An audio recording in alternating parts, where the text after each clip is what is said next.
Man, what's going on YouTube? How you doing? How you doing? First and foremost, man, I thank everyone for the support.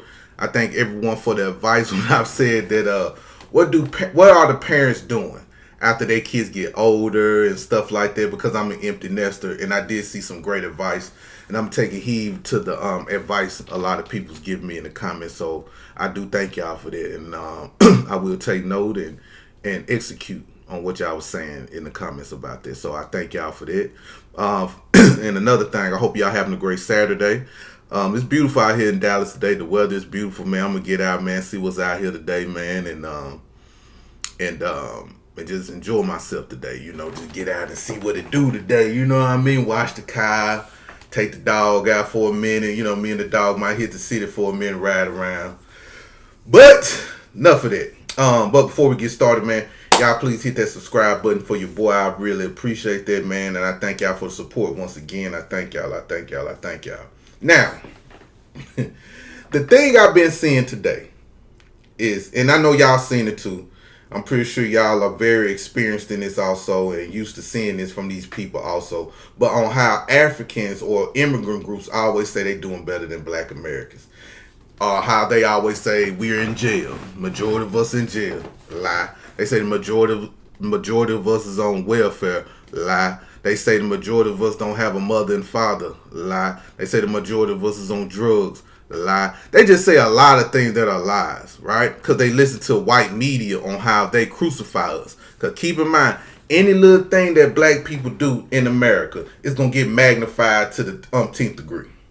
And that's just a fact. No other group of people, crimes don't get magnified like ours for some odd reason. Or any stat that's negative about us, they always gonna skew it in a way to make it seem like we just the worst thing in the world. And we're not. We're not the worst thing in the world. Let me use Africa. I'm gonna pick on Africans for a minute. The average Black American, let's say our 18-year-old child works at Foot Locker, right? Sell shoes, make decent money for them for an 18-year-old, that's going to college and making a way for themselves, put a little gas in their car, buy maybe a couple outfits or something. Our 18-year-old children is doing better than the majority of Africans in Africa. The amount of money that our 18-year-old child makes at Foot Locker can feed a whole family for 6 months in Africa or more. Just one of our baby's chicks can do that. So how in the hell they think they are better than us when they come over here? You get what I'm saying? People don't understand, right? The media, music, things that they show on TV, on these TV shows, reality shows and stuff like that, they always show the negative side of Black Americans. And I'm going to talk about the positives of Black Americans that never get talked about. It does get talked about, but it's never on the forefront. It always be, I ain't have a dad, or my mom was struggling and poor, or we ain't have food in the house, or my dad is in prison, or my mom's in prison, you know what I'm saying, or my dad is on crack, or my mom was on crack, or my grandma had to raise me, blah, blah, blah, blah, blah. We hear these stories. We hear a lot of these stories as Black Americans. We know people in these positions. Even the people that's listening to me now probably been in these positions. So I'm never downing my people that been through the struggle of white supremacy and the doing of white supremacy, the reason why our people just can't get out their rut sometimes. But there are a lot of successful Black Americans, man.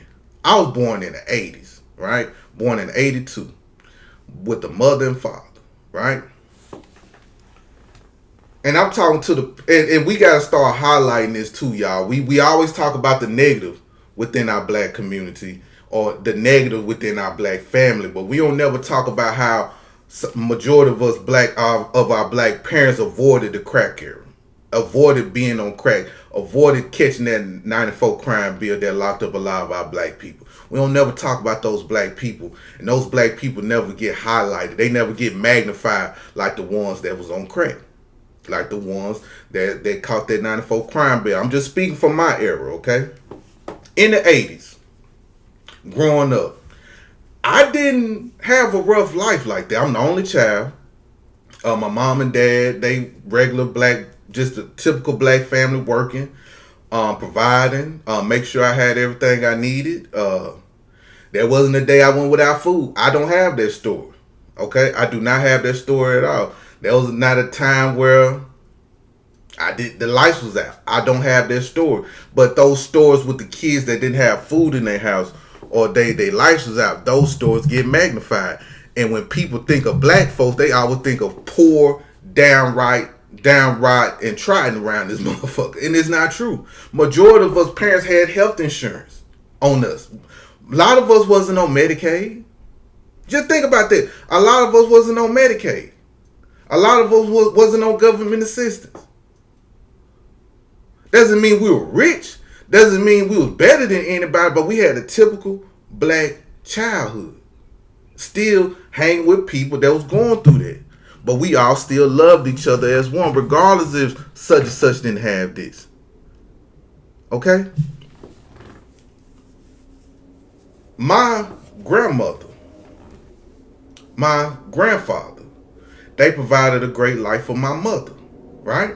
So my mother didn't really have to struggle for nothing. All my mama had to do was go to school, go to college, and that's it. Just typical shit. So my grandparents on my mother's side made sure that my mother had a great life. Okay? But on my dad's side, they didn't have it like that. So guess what? My daddy always had that hustler mentality because he knew that he come from something that they didn't have a lot. So that's why my daddy was successful also, because he didn't want to live that life. He wanted bigger and better things. That's the story of a lot of black Americans that had children in the 80s and the 90s, in the early 90s. In my generation. So I understand that there was kids, parents that didn't have nothing, but that wasn't majority of us. Now us as kids, we might thought like, damn man, you know, my mama, then she wouldn't buy me no Jordans, man, or she wouldn't give me this rayon shirt, man, or she won't give me this cross colors, man, she won't give me these Jabos, man, she won't give me them Dennis Rodman shoes, man, she won't give me this Fila outfit I wanted, man. Nah, man, mom and dad and them, man, they wasn't on that shit. They gonna buy you some Levi's and that's in a shirt and that's it. But that doesn't mean that we was poor. We had Sega Genesis, man, Nintendo 64, the first PlayStation, the Sega CD. Our parents bought that. And some of y'all had all of them. You get what I'm saying? I did. I just had a Nintendo, Sega, and PlayStation. And a Sega CD, that was it. Some of y'all had all the systems. Super Nintendo, Nintendo DS, Game Boy. We had those things. Our parents had the money to afford those things. So for people to think that come over here, I'm just talking about the little tangible stuff, but for people to think that we were just some poor downtrodden people, we wasn't. We went on vacations. Our parents took us places. We seen things. We wasn't just going vacation to visit family members. No, most of us didn't do that. Some people been to Disney World. Some people went to Six Flags. Some people visited New York to see the Empire State Building. Some families went to California to see the beaches and the lifestyle and see the Hollywood studios and stuff like that. A lot of kids seen that. A lot of kids went to Tennessee, Memphis, Tennessee to visit the Martin Luther King Hotel or go to Memphis to see Mud Island when it was open. Some people went to Florida to beach. Some people went to Atlanta to see Martin Luther King home. People go to New Orleans to visit. Like, we traveled the United States. Even some of us been out the country before. Some of our parents took us to the Caribbean islands. Some of our parents took us to Africa. Some of y'all even went to the European countries. Shout out to y'all. My mom and dad didn't do that. But some of us did that. Some of us did that. Some of y'all are spoiled. Some people think I was spoiled because I was the only child and I wasn't. In my opinion, now, I did have the bratty ways. And I can tell y'all, let me tell y'all a quick story. Back in the day, my grandmother used to cook food for me, right? She know I didn't like onions. Anybody know me know I do not like onions. So let me pick a particular holiday, like Thanksgiving, for example. My grandma cooked dressing, right? So in dressing, she might put onions, bell peppers, cut up bell peppers, a little celery up in there, certain little vegetables up in there, and maybe cut up an egg or some boiled egg up in there. I didn't eat that. You know what I'm saying? I didn't like vegetables in my dressing. So my grandmother would cook my dressing separately for everybody else. So basically, I had my own little dressing to the side that she'll cook. It be in a what you call it, like in a pan, she'll buy a small pan for Thanksgiving, and she specifically would only fix that for me. That's mine. Out of everybody else, she'll do that for me. Even with certain like she used to cook this chicken, I forgot what to call it, chicken tetrazzini. She'll put onions, bell peppers, red stuff on all types of shit. I didn't eat that. But guess what? She'll cook my own for me. You get what I'm saying? So that's what she would do for me, right? So my family didn't like that. They did not like that my grandmother would do that for me. You know what I'm saying? Like, well, he need to eat that. Especially my punk ass granddad. Now, me and my granddad didn't get along. I never liked him. I ain't gonna lie. A lot of y'all have great stories about y'all grandfather. My grandfather didn't like me because of my dad, because my dad was arrogant. So he kind of took that out on me on how he mistreated me. Now, he never abused me or anything or nothing like that. He just mistreated me. And at a young age, I knew that he was a fuck nigga. And I treat him like a fuck nigga. I'm going to tell you how bad it was. I know I'm getting off topic. But my granddaddy was the granddaddy in the neighborhood that everybody did not like. Like, nobody in my granddaddy neighborhood liked him. So when I used to go to my grandparents' house, and I had friends in my grandma neighborhood that, you know, that I used to hang with all the time, right? So my grandfather was a person that woke up early. Like, this motherfucker wake up at like 6 in the morning and start just fixing on stuff in the backyard. He might climb on the roof, fix some shingles on the roof. He might be in the yard using a hoe like one of them automatic hoes. I forgot what you call them things, but it was loud as hell. But it would wake up everybody. And all my friends in my grandmother's neighborhood, in my grandparents' neighborhood, when I could be outside, like, man, I can't stand your granddaddy, man. So I remember one day I was outside, we were playing, and they were telling me, like, hey, man, if your granddaddy wake us up there early making all that noise, we gonna throw some metal. Cause sometimes my granddaddy get on the roof sometimes, just be fixing on, just be doing one of them old nigga type shit. He'll climb on the roof, just be fixing on shit, right? So I remember a couple of my friends out there was like, man, we're gonna start throwing stuff at your granddaddy, man, and we're gonna throw rocks at him and shit. You know what I said, man, throw them motherfuckers on. Just don't throw nothing at my grandma. Don't throw nothing at my uncles or nothing. They cool. But him, cool. Yeah, throw stuff at him, cause he a fuck nigga. Nobody didn't like him in my neighborhood. So he was that old nigga that nobody did not like. And that was my grandfather, unfortunately. I know y'all might look and be like, damn, B, like, how you gonna let people throw rocks at your granddad? Like, hey, man, listen, he was a fuck nigga. He ain't like me, so guess what? I don't like him. I'm gonna tell you why I don't like him. I remember my uncle, I forgot the name of these toys. It wasn't no Transformer. It probably was some Transformer toys he bought me. And I remember I was playing with him in the front yard. And I think my grandma called me in the house or something. Because, back in the day, your grandma didn't like you being outside in the summer too long. So they said, well, come on inside, take you a break, get you some milk, drink you some water. Grandma be doing that shit. Like, come on, you got to stay in for about 30 minutes. That type stuff. So I went in the house, left my toys in the front yard a little bit. But he was outside, cutting grass, just tending to the yard. I say about 30 minutes later, I go outside and my toys wasn't out there. So I'm searching for it, looking for it and shit. Just looking for it, couldn't find it. And I asked him, like, have you seen my toy? He's like, nah, I ain't seen your toy. I'm like, all right, cool. Didn't think about it. I think I was like 7 or 8 years old. So I'm study looking. My mama picked me up and we headed back to the house. And I'm just sad than a motherfucker, right? I'm just sad, like, man, I think somebody stole my toy. Woo. Man, I'll say about 2 to 3 months later, I was talking to my grandma. I said, have you seen my toys? Woo. It was in the front yard, da.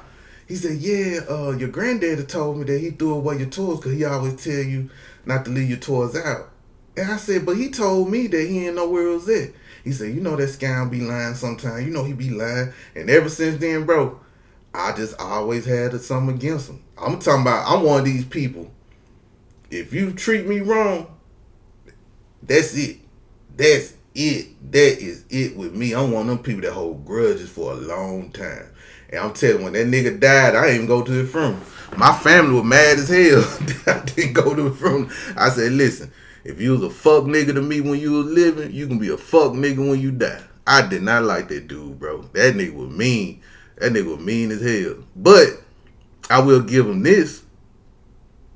He did for the family, and he left us something that I can pass down to my kids. You know what I'm saying? Just like my grandmother and grandfather had land, still do, and have other things that they set up for my mother and their kids.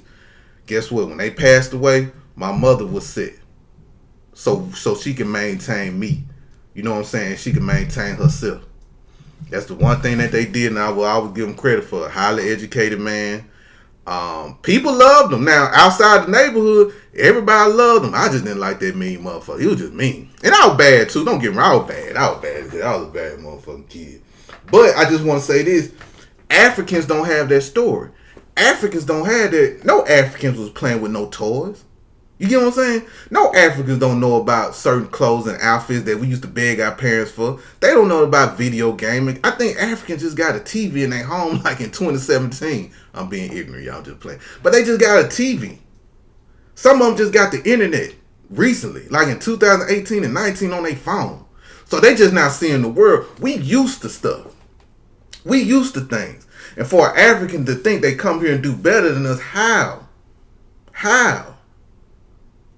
Majority of Africans are not in high-paying positions, bro. They just not. Or immigrants are not in high-paying positions.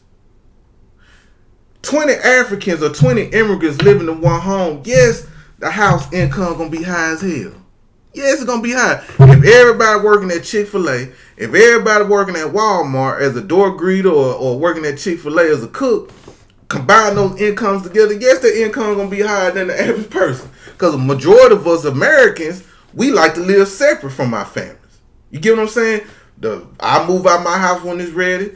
The girl move out their house when they ready. We get our own place. We establish ourselves. We have our children. And we live on in our own home. These people have multiple kids with 20 people in the household. Which ain't nothing wrong with it, but that's just not my thing. I like my space. I like to walk around the way I like to walk around. You get what I'm saying? But for them to say that most of us are criminals, majority of black people are not in prison, bruh. That's a small percentage of black people that commit crimes. A small percentage. The majority of us are law-abiding citizens. Just because then they always talking about the ghetto, you know, you're living the ghetto is this and the ghetto is that. Majority of black people that live in, I hate saying the hood, man. I really do. I'm going to say black community. Majority of black people in the black community are not criminals. A lot of people in black communities are highly successful people. Some people just want to move out for their own particular reason. Maybe the schooling, maybe they getting tired of certain things that's happening because it's a small percentage of people in these communities that's making the whole neighborhood seem bad or is bad. They the ones committing the crime. They the ones that's a nuisance. They the ones that's breaking to our home. Majority of black people not doing that. Just not. Baby mamas and baby daddies, right? Baby mamas and baby daddies. I understand when people say, you know, we have a lot of kids, we have a lot of fatherless kids out here. I get it. But at the same time, our shit ain't bad like them people in these other countries. For the most part. I'm not saying a lot of us, a lot of black people know they father, but it's a lot of black people that know who their father is. Father might not have been there, but they know who their dad is. And a lot of people are out here that don't know who their dad is like that. Not the majority. It's a sector of people that don't know who their dad is or who their mom is. A lot of our parents wasn't on crack. It wasn't. Do I have friends, mamas that was dope fiends? Do I have friends, daddy that was dope fiends? Yes. Do I have them in my family? Yes. Have I seen the impact on the children, on my cousins? Yes. That's a fact. But the majority of the people in my family are not dope fiends. Was there hoes in my family? Yes. Pimps? Yes. But I also had business owners. I also had, my cousin, she like one of them, blood chemists or something. I don't know what she do, man. She do something. But she deals something with the blood, man. She went to Arizona State. She making it bad. My mom, she works in mental health. You know what I'm saying? She like a therapist or something. My dad was a preacher / accountant. You know what I'm saying? My grandmother was a nurse. My grandfather was a professor / high school teacher. Get what I'm saying? My auntie, what my auntie do? She's a therapist. My other auntie in Atlanta, she's a therapist. My uncle, he installed satellites. He been doing this shit for 20 years. I forgot he did something with the fiber optics in the ground. He do stuff like that. We come from successful backgrounds. I'm pretty sure y'all can name some things that people in your family has done. You get what I'm saying? We come from a successful background. And I want us to think about that, y'all. We have something to be proud of. These people don't have nothing to be proud of, bro. They don't. They come from a country where they poop in the middle of the street. They tribal as hell. They can't get nothing done. They can't get nothing shaken. They scared. They always attack. They always blame black Americans, but never blame the white boy for none of this shit. They don't understand. These immigrant groups don't understand global white supremacy, bro. They just don't. I think they lack comprehension skills, and I'm going to keep saying it. They lack discernment. I'm going to keep saying it. These are not our people, bro. These are not our people. And I'm going to stand on that. These are not our people. We are different, man. We're different. We care about our elders. These Africans don't care about their elders. We respect our elders. We love our elders. We protect our children. We just don't let our children spend the night over white people's house like that. But these Africans do. We just don't give our children up like that to white people. These Africans do. They'll give their kids to these white folks, man, and they ain't gonna never see their kids again. Immigrants do that. We don't do that. It don't matter how poor we is. It don't matter how much we struggling. We could be sleeping on the goddamn street with our kids. We gonna do it. Because we love our children. The circumstances around us probably just wasn't feasible to raise our kids, but we still love our kids. We're going to do everything we can to protect our babies. Make sure CPS don't get them. The only way they going to get our kids is because of them circumstances. But we're not just about to give our kids away. Just because we're in a messed up situation, we're going to figure it out. Is it traumatizing to our children? Yes. Could it be detrimental to our children? Yes. But at the end of the day, we're going to do everything we can to make sure we have our babies. We ain't nothing like them people, bro. We ain't nothing like them people. So that's why it gets under my skin when these people say this shit. Like, y'all ain't nothing like us. We got too many inventors in our lineage, man. We got too many people in our lineage that started educational institutions, that believed in education, that believed in reading. There's no group in the world that can deal with what we deal with in this country. We're dealing with these white folks. These white people threw hurdles at us, man. It was so many hurdles that we had to jump through just to get to where we at. Somebody told me a story, and I'm going to end it on this. Somebody told me a story last night, and I'm going to look up this story. I'm going to do a story on this. That it was a college professor, and she was doing I don't know what she was, like a chemist or something, but anyway, she was a whistleblower. So basically, at this college, in the dorms, there was a particular sound or a noise, right, like a frequency sound that will disturb the mind of people, that will make people agitated, make people not be able to concentrate and stuff like that, right? But this particular noise was directly towards black kids in this dorm, only black children, and she whistleblowed that because she was like, this particular sound frequency is only going to the black students. This particular frequency is supposed to not make you concentrate hard. I mean, make it hard for you to concentrate, make it hard for you to study, make it hard for you to focus, make it hard for make it hard for you to sleep. You know what I'm saying? But guess what? Through all that, and black students didn't know this was going on, these kids still excelled and passed all their tests, graduated and everything through those obstacles that these white folks threw at those kids. They didn't even know it. These people had a frequency to knock off the minds of our children, and our children still excelled that. Why they even knowing what was going on?